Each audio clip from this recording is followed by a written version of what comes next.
Hello, my name is Frank Hanaway and welcome to Big Journey, Small Steps. Well, it's been several weeks since I've spoken to you this way on camera, and thank you for your patience.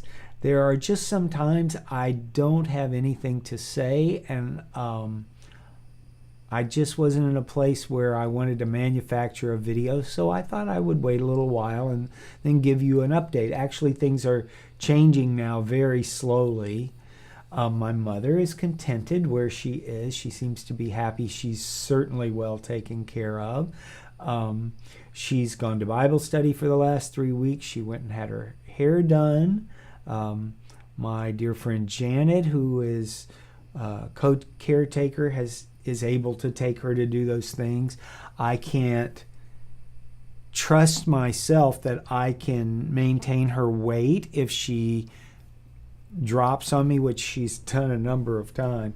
At the assisted living anymore, I help a tiny bit when they get her up, but I really don't do anything. And as a result, my back is much better than it was for a long, long time.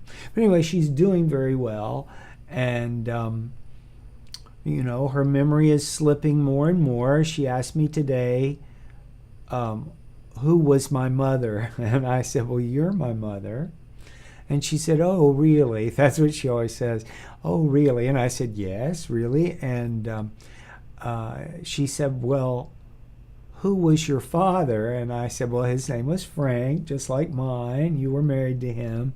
So that gives you an idea that those sort of things are not with her. But she's always excited to see me, whether she knows exactly who I am or not.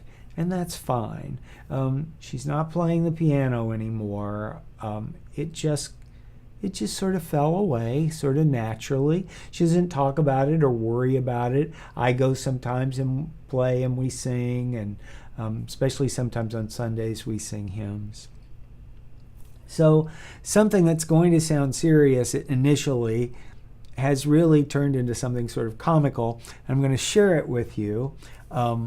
Last week I was having a really rough time with depression, which am sure that I've had depression since I was at least 10 years old.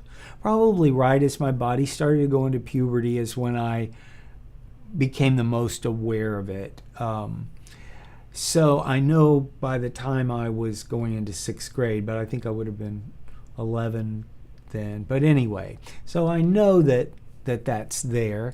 And at different times over the years, it's been really, really difficult. But for a long time, it's been under control. I find for me that if I recognize that I'm having depression and I either talk about it to myself or talk to someone else about it, it just immediately starts to get better. It's sort of a wake-up call for me that I need to look at the direction I'm heading in and see if I need to change it. And that's all. I've never been on medication for it. For a while, I took depression medication for my chronic pain, and I started to notice it, and it didn't work as well for my pain anymore, so I don't do that anymore. So I'm strictly a no chemical depression treater.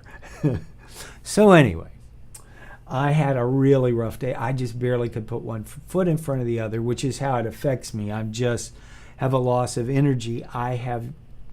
Do not have to go to bed or stay there. I mean, I've always managed to just plow through somehow, but it isn't very pleasant. So I was on the phone with my dear friend Peggy, and she was asking about Mom and so forth, all the things that we talked about. And then she kept noticing I wasn't saying anything about myself, and she finally said, "How are you?" very pointedly. And I said, "Well, to tell you honestly, I'm depressed." And she said, well, does anything seem to be triggering it? Because sometimes, depression is situational. Sometimes it's chemical.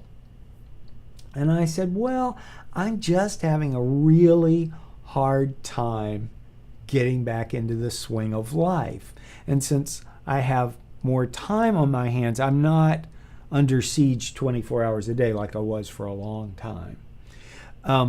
So anyway, she said, well, what exactly have you been doing? And I said, well, I'm writing a script about the division in religion in Riverview. It doesn't sound very funny this way, but hopefully it is funny. And she said, well, that doesn't sound very uplifting. And I said, oh, well, it's kind of funny and it's kind of interesting and I'm enjoying it. And I said, oh, I met a new cousin that I have, and we went out to lunch with her older sister, who's also my cousin, who I have been known for years and years, but she was quite a bit younger. And anyway, I just met her, and we went out to lunch, and we talked about our family, and Peggy said yes, and I said, and we talked about a lot of sort of the negative things that had happened in our families in the 40s, 50s, and 60s. And she said, yes. Peggy said, that doesn't seem very uplifting. And I said, no. And I said, I had just been to a memorial service for the father of a friend that was stressful. And she said, yeah. And I said, oh, and I've been asked to sing. My father's best friend just passed away, and I was very honored to be asked to sing at his memorial service. So that was coming up. So I had 2 memorial services. I had a luncheon talking about alcoholism and abuse. And I said, well, I had some work done on my car. It went on, and there was just one terrible thing after the other. Not any one little thing that would have overwhelmed you, but it just turned in. And as it went on, and I'm telling her this sad story, I started to get tickled, and then she started to get tickled. By the time it was over, I was just dying laughing, because I realized that what was happening was, it's been so long since, like, if someone passed away, I just knew I could go to the service. You know, it was not a big deal. And if somebody asked me for a favor, I wasn't always able to do it, even though I did pretty well. But now I just feel like I'm a social person again. But it wasn't occurring to me that all the things that I was doing were taxing emotionally. And most of them were not things I could stop doing or wasn't going to do. Anyway, it just got to be funny. It turned into that I wrote it up as a script for Sissy, and I've handled it a very different way. I've changed the actual facts a little bit, but actually all the things that I told Peggy were a lot worse. I'm leaving a lot of it out. I'm always concerned, you know, when you tell stories, I think it's easy to hurt people's feelings or to offend them without totally meaning to, so I just don't use the straight up facts. But anyway, so by the end of that conversation, my depression was under control.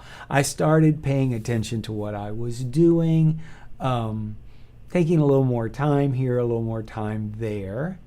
And next week is the week I go to Atlanta, and I'm very excited just to get away from Florida for a while. And so that's what's been going on. So thank you very much for spending time with me today. It's the greatest gift you can give. And from the bottom of my heart, as I always do, I'd like to wish you peace and joy.